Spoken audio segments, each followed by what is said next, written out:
All right, milestone number 1, we are going to talk about the assessment. Like, why are you in milestone number 1? It is called an active straight leg raise, and we assess this initially to determine if there's hip core sequencing. It is ground zero, guys. This is the most important thing we could possibly deliver, is this connection between your core, your hips, and really your total body. So this is where we get all of our power. Everything that we do in our lives comes from our core hip sequencing. So that's why it is milestone number 1. And if you do not have it, that is why you're probably watching this. So we're going to go over the assessment. We're also going to go through and identify the quick win for milestone number 1, so you have a better understanding of this particular assessment. So this is an active straight leg raise. It's from Functional Movement Screening and Gray, Cook, and Lee Burton and all that good stuff. And we probably took you through a movement screen for the active straight leg raise, and we determined that there is an issue with it. And when someone demonstrates an inability to perform this, it means that their leg, when they bring it off the ground, only comes to yay or yay or yay, somewhere in this range of motion. So we're going to cue this to have you lying on your back, tucking your toes toward your knees, keeping your arms to your side, and we're just going to tell you to slowly, without bending your knees, bring one leg up as far as you can, super slow. And let's just say it's problematic. So let's just say Dean can only bring it to somewhere in here. That tells us that the hip core sequencing is problematic. Another compensation pattern is that this leg might come off the ground a little bit as he brings this up. There's compensation there. So there's a bunch of different things that might happen that might show that there's a problem. Also, we're looking at the difference between one leg and the other. So one leg might come up to, yay, and the other leg might come up to yay, and that would be a problem. So that's showing an imbalance.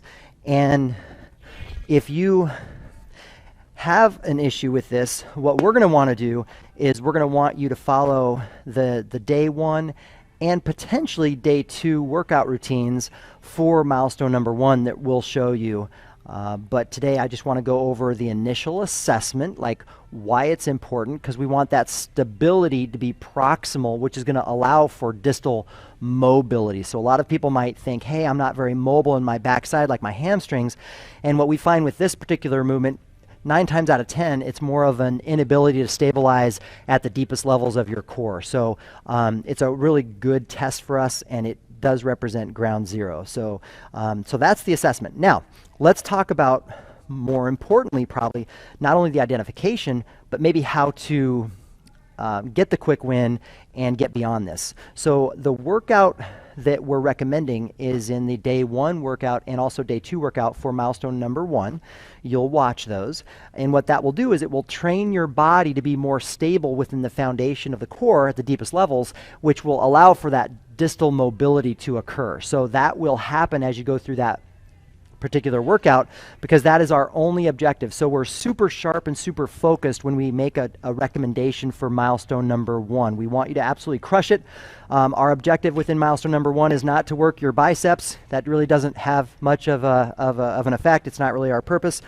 We will get to all those other things in the future, but right now we're working on ground zero. So the movement that we're looking for to successfully pass the active straight leg raise is when we take a dowel and we put it at your mid-thigh, and we're looking for your ankle to come up slowly beyond that dowel. So now, as you can see here, Dean's got a successful active straight leg raise, and that's going to give him a pass on that side. Let's do it on this other side. Does that ankle pass that point? Yes, it does. So he's, proficient with an active straight leg raise, which just goes to show us that he's got appropriate hip core sequencing within that assessment. And so he's going to automatically, if he's able to do that, he's going to automatically have a lower risk of injury. He's going to be able to move better, and we'll be able to move into the next appropriate milestone, whatever that may be. Maybe it's milestone number 2, maybe it's milestone number 3, maybe he goes beyond that into whatever milestone's appropriate. So I hope that gives you guys a good idea of milestone number 1, the importance, it's critically important, as well as why you might find yourself in that particular milestone, and also how to get out of that milestone. So all you've got to do now is follow the day 1 or potentially day 2, maybe even both of those workouts, and you guys can watch those.